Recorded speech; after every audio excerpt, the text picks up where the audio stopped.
Sometimes it's super easy to manifest when things are outside of us, but we don't think about it as being outside of us. And that's where manifesting goes wrong. So I want to talk today about like when we use external forces to manifest, right? And we do this all the time without knowing.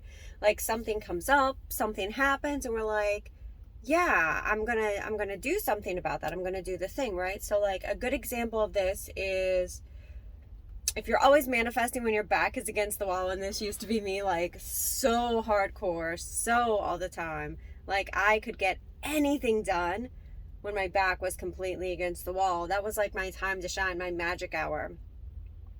And it took me a while to realize that what I was really doing was using external forces to manifest. And I wasn't engaging my actual power, right? Like I wasn't engaging my actual truth, my actual power, my actual like strength from my own constitution. And so that can look different for a lot of people. So like you could be a businesswoman that wants to prove to your family that you can do this, right? Like you can make money, you can be in business, you can make this work, and you make it work all the way up until you make a certain amount of money, that you've proven a point, that you've made like you've created this statement that you've done the thing, right? And then as soon as you hit that financial set point where you're like, okay, I've done it, then you no longer need to do it anymore. Because you were working from an external circumstance. You were working from external, and you're always going to be in some case working from external circumstances until you're not, until you flip to internal circumstances. That's just how it is. That's how manifesting is. Every opportunity in your life is an opportunity, an invitation to realize and accept your power and truth of who you are and how much power you have over your reality.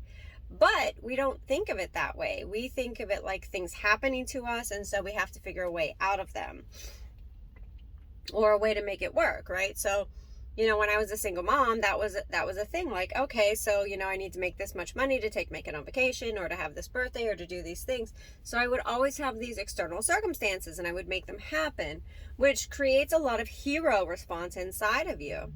So you get to be like your own hero and your own villain at the same time. But all of these are happening so that you can realize it's not the external occurrences. All of these things are happening so that at some point you can say, hey, I can choose to have this even without external pressure. And maybe the pressure isn't even external. Maybe the pressure is not external.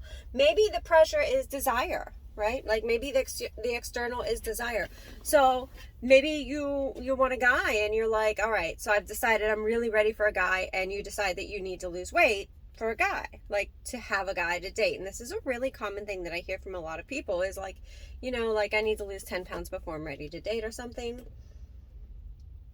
which is entirely not true, but I hear it often. And so they're using the external trigger of wanting to date or wanting to be in a relationship or wanting a guy that motivates them to lose weight. And then, so maybe they date and maybe they don't like the guy. So then, something happens, and what happens is they then put the weight right back on. Sometimes they gain even a little bit more. And this is where it gets pretty interesting, because it's an external circumstance. They don't realize that they can make the decision. I'm going to say that again. They don't realize they can make the decision. Decision is a very important word. Decision means to cut away all other possibilities. You make an incision and you separate. A decision is an incision in an insertion, an incision that separates all other possibilities from the one thing, right? So I think it's important to say that. But you can make a decision to be motivated and to have momentum to lose weight without the external circumstance.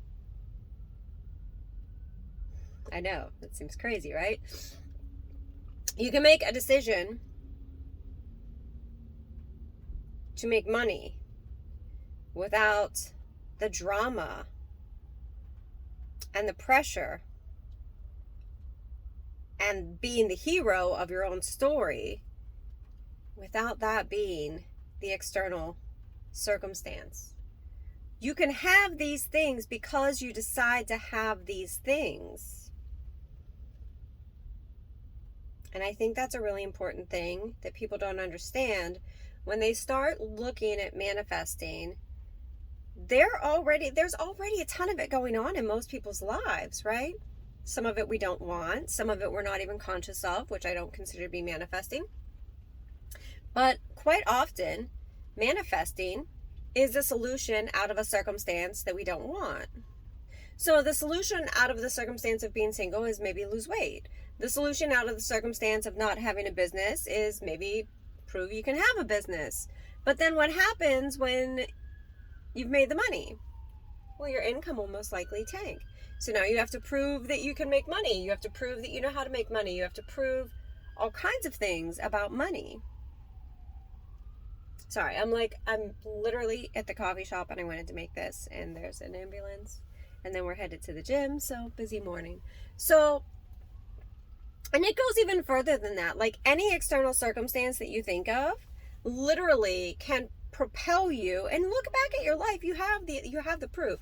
It can propel you to manifest something that you wanted. So, but you don't think of it as manifesting because you are simply thinking of it as a reactionary mode, right? And that is true. It is reactionary. You are reacting to what life is handing you rather than responding. Responding would be like, I don't want to experience this again. I'm going to take responsibility and I'm going to make this my desire, my focus, my manifestation without the drama, the pressure, the villain, or, the external circumstance. And that's going to create an internal power, an internal locus of power where you're like, oh, I can do that. And you can start to see results with yourself. And, people build up so much manifestation power and so much manifestation proof external to them. And at some point you have to make the flip. You have to make the switch. You have to understand that all of these external things are just invitations to the internal thing. And I think that is like the most common unknown. Like, if I can't even express how common that unknown part of manifestation is. And people are like, oh, well, I did it because I had to. It's like the woman who lifts a car up because her baby is under it. Like sheer brute strength out of nowhere. Like, yes, of course she lifted the car. Her baby was under it, right? And she was being the hero in the story. She was being like, she understood what was going on. And so I think that's really the thing, is that we continue to place everything external to ourselves rather than accepting the invitation that the external event has an internal solution. Yeah. Every external event, every external possibility, every external experience has an internal solution, whether you need to make money. I mean, this is really funny. Like, I used to hear every month, like literally it would be the 30th of the month, and every girl in the club would be like, oh my God, I have to make rent. I have to make, they'd be running around like with chickens with their head cut off. It got so bad that I just quit even working that week, because like, who wants to work with a bunch of like crazed women who are like, oh my God, I have to make rent? Like, rent is due 12 times a year. Like, you have several ways to do this. You could pay it all at once. You can pay it early. You can pay 3 months at a time. You can, you have all month to understand that it's coming, right? That could be the first thing you earn that month and you put it away. There's so many ways to handle this, but because they weren't in their own power, they waited until the last minute, because they knew when their back was against the wall, they would perform and they would do what it took to make the money, or not. And then they would suffer the consequences, which is just like life. But it's the point that the invitation is there, and not many people are taking the invitation. So right now, I want you to look at your life, and I want you to look at where in your life you have to, right? Because this is how it's going to sound in your head. Like, oh, I have to get this done. I have to take care of this. I have to tend to this. I have to give this attention. I have to focus on this.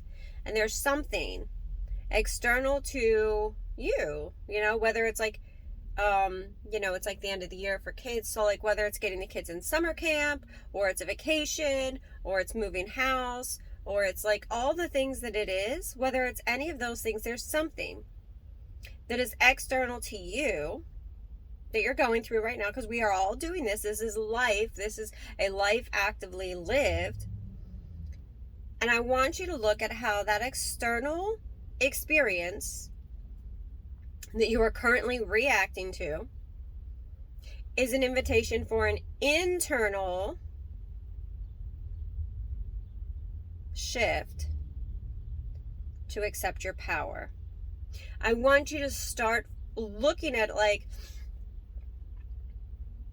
what am I going to do, and what resources, what energy am I going to put toward this? Have I done this before? How am I going to accomplish this? So you're looking at all of these aspects of how you're going to accomplish this, what this is going to look like. Have you done something similar before? Where's the pattern in your life that this has shown up before? What has this been previous to this time, right? And you're going to say, what invitation do I need to accept to step into my internal power and understand that this doesn't have to be dramatic. It doesn't have to be involve, my back being against the wall. It doesn't have to involve an external event. What internal invitation is this bringing me to step into my power? And that's the internal invitation, is to step into your power. But making the decision around what internally, making the decision about what is going on there. And for many people, it could be like your identity, your power. It could be like your truth. It could be a lot of things. It's going to be different for everyone. I'm trying to think of something that I recently went through. God, it's been so long. Because I know everything is internal now. Everything is internal. But marketing is a good one, right? So like, let's say you're marketing a program online and like no one is signing up. So you just keep changing the messaging. There is something internal within you that will flip a switch, and that's when people will show up and pay. It's like every time. So where are you not in tune with your internal self? What part of your truth are you ignoring? What part of your internal self are you not acknowledging and putting energy into? That's the invitation. It's in some form or fashion of that. Let me know if this has helped you. I want to hear from you. I'm Sherry Hemstreet of thesherryhemstreet.com. Thank you.